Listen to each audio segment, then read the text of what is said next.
welcome back to another art time lapse. Today I'm doing a piece called a flutter.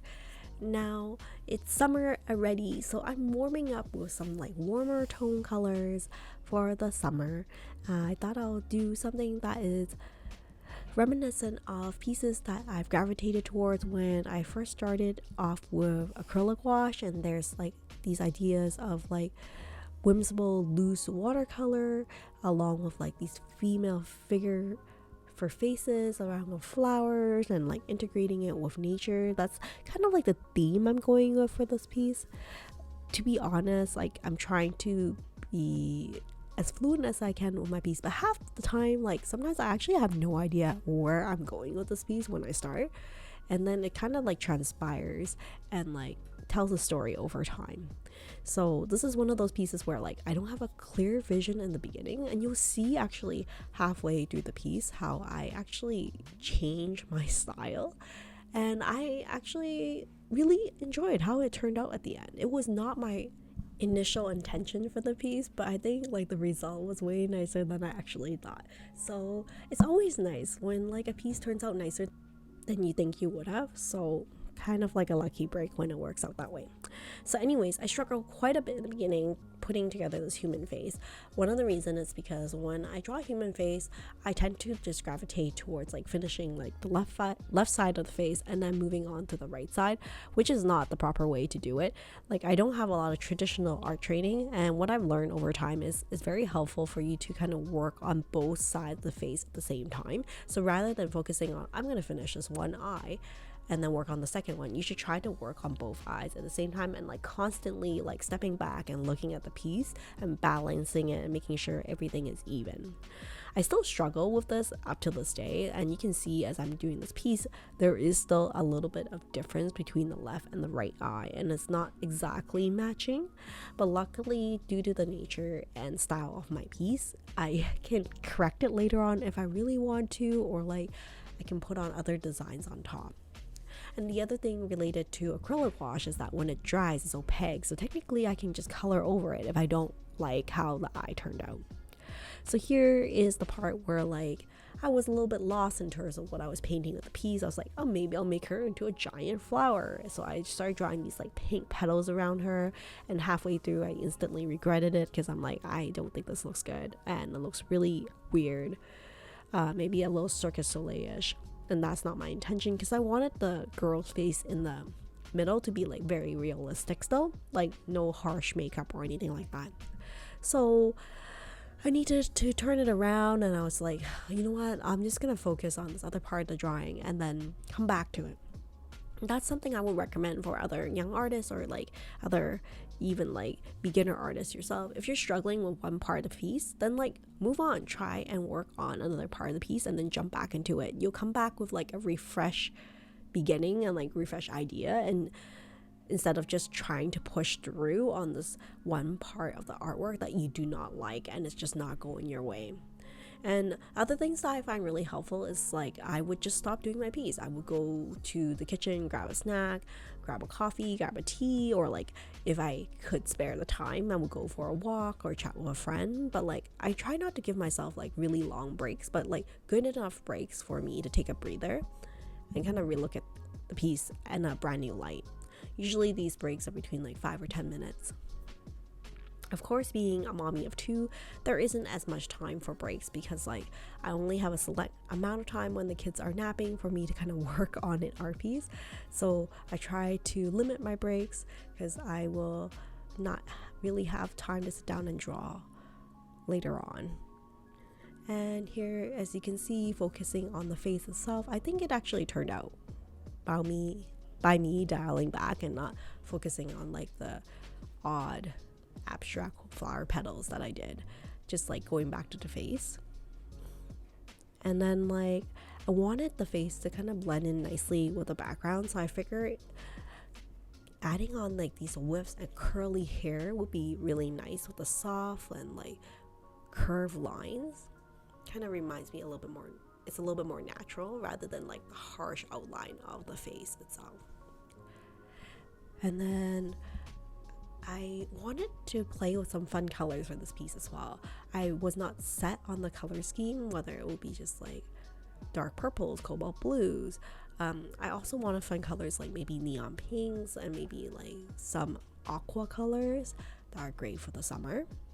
So I'm definitely gonna come back to that. Here you can see I use a smaller watercolor dish that I just picked up at my local grocery store. It's just a soy sauce dish. I find it really helpful because, like, one, I love a good white dish so you can see when you're mixing the colors how the colors look like. And the other thing is, like, because I paint a lot of details and it's quite hot in the summer, so the paint dries very quickly for the gouache, so I don't usually need a lot of paint on the dish when I'm painting at any one time. So a soy sauce dish is perfect, and it allows me to kind of maneuver it around my piece without like it covering my art piece, and I can still see it and paint around it. Here I've decided to use kind of this really sharp neon pink. It's been something I've been gravitating towards as of late. I wonder if it's like the summer season, just thought it was really like bright shot of colors, just stepping outside my box. Normally I don't use this kind of like sharp pink for my artwork, but I think it works for this piece, so why not? Here, speeding it up. So you can see it's no longer like petals, maybe feathers, or just like abstract lines. I'm not sure what I'm doing at this point still.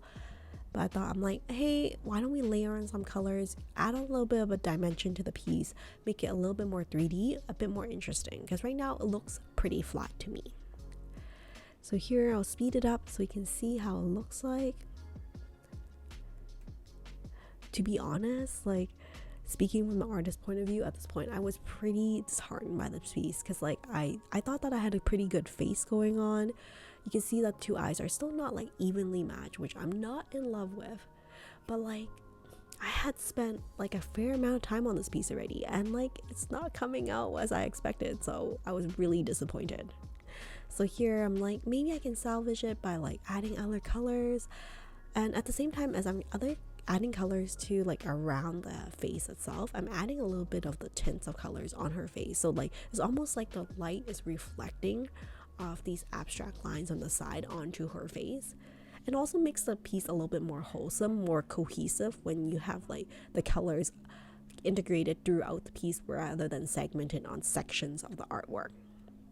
I hope that makes sense.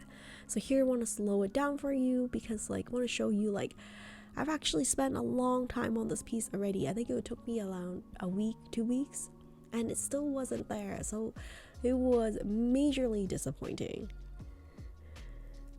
Here I'm adding on more lines. It reminds me a little bit of like water ripples at this point, but like each ripple was like a different color.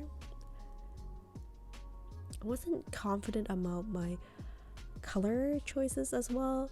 Again, like I didn't have formal training, so I was worried about like, oh man, I have total imposter syndrome. Am I like even qualified to paint this? Because like I'm probably going against color theory, which they teach in school, and I have no idea what that means.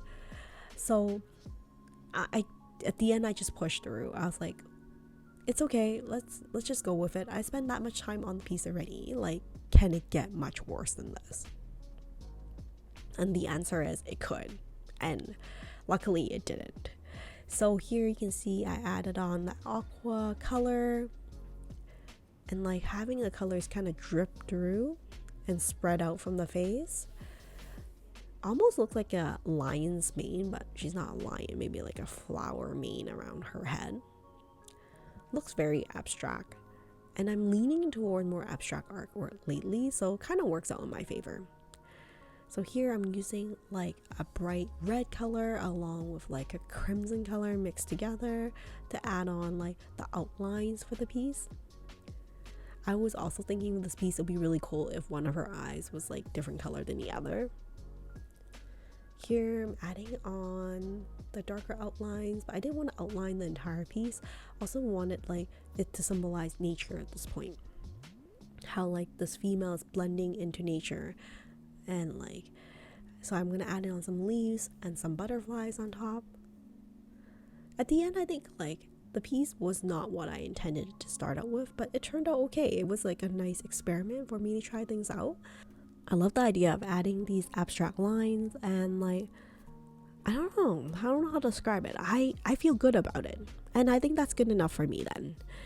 My daughter surprisingly really liked the piece and she wanted it in her bedroom at the end, which I was a little bit surprised by because like lately she's been scared a lot about the different types of artworks I've been doing. She was saying that the themes were a little bit scary or maybe the colors are scary, but like here's a closer look at the piece and like I can see why she likes it. It's like there are a lot of fun colors and like it's very whimsical and dreamy. I think it's totally down my alley in terms of like a dreamy vibe, and that's why it's a flutter. There's like these butterflies and like the ideas are a flutter coming in and out and you never expect what will happen next. So thank you so much for joining me on this art time lapse, and I'll see you next time. Take care and stay creative, everyone. Bye for now.